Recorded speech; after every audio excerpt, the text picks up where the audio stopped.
Good day. We're here in San Diego for the 2015 annual meeting, and I'm joined today by Brenda Kahari of BW Kahari in Zimbabwe and Lara Kayode of Kayode Company based in Nigeria. And today we're going to be talking about the rise of Africa.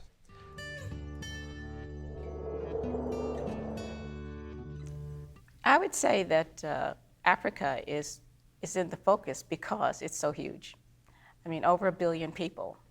And so when you look at population, you're talking about potential for consumerism.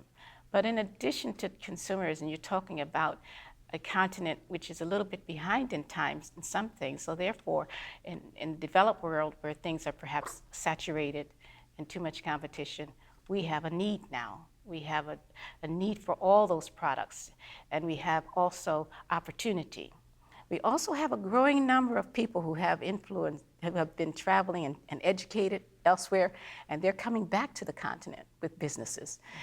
It's fascinating to see the young people who are all into the internet and the cell phones. I mean, that has now traveled to a place you can go in Zimbabwe, the remotest place in a rural town, and people will have cell phones. They'll be herding cattle, but they will have cell phones. So this is a huge market. And that means what? That means that they are actually being able to see what others have. They are aspiring now to a better way of life. And so there's a great opportunity, I think. For instance, for Nigeria, apparently 70% of the population is under 35. JC, you said it was African rising. I think Africans risen. I think it's just for us to tap the potential, as for the Western world, for brand owners to tap that potential. It's more than a green ground. I mean, there's so many consumers, there are people, we have numbers, we have resources, there's oil, there's gas, there are minerals, the human resources. I think we just need the opportunity and the policies to harness and harvest, these resources that we have.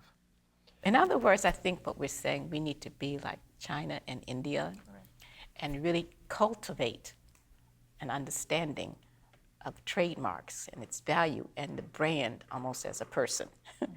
Start showing how you have to nurture it and develop it. And we need to do that in Africa. Same way with our judiciary system. We don't have adequate precedents because people tend not to take matters to court. We have to then develop that by sharing the information from other jurisdictions. So what are some of the hot trademark-related issues that are being dealt with in Africa? We assume, when I say we, I think as practitioners, as international practitioners, we assume that because it works in the States, it works in Europe, Customs has a system, and your country is a member of the WCO. Therefore, everyone hears the same thing and should go back and implement. Regional and international systems.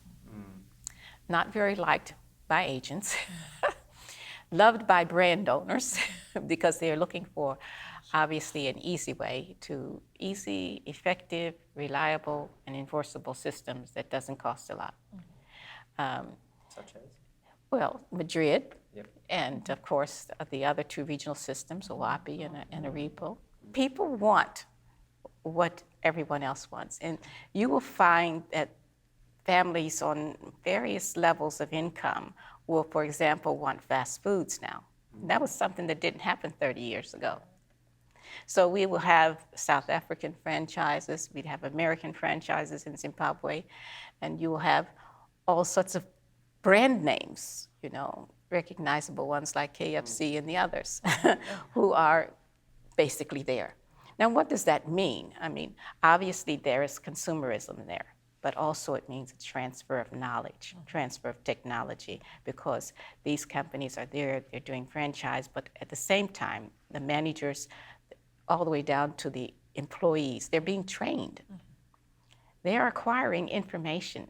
And this is really wonderful in a developing country. If you are interested in Africa, you're going to have to actually plan it quite well and get someone on the ground to assist you, give you legal advice, give you accounting advice, In some instances, you'll find there's no double taxation treaty with the United States and UK and other places, so you'll be paying tax in both jurisdictions. You have to plan for that.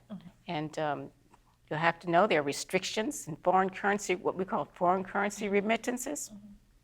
In Zimbabwe, we don't have any problems with foreign currency conversion because we now use the US dollar. When you come, bring at least one suitcase of patience. Correct.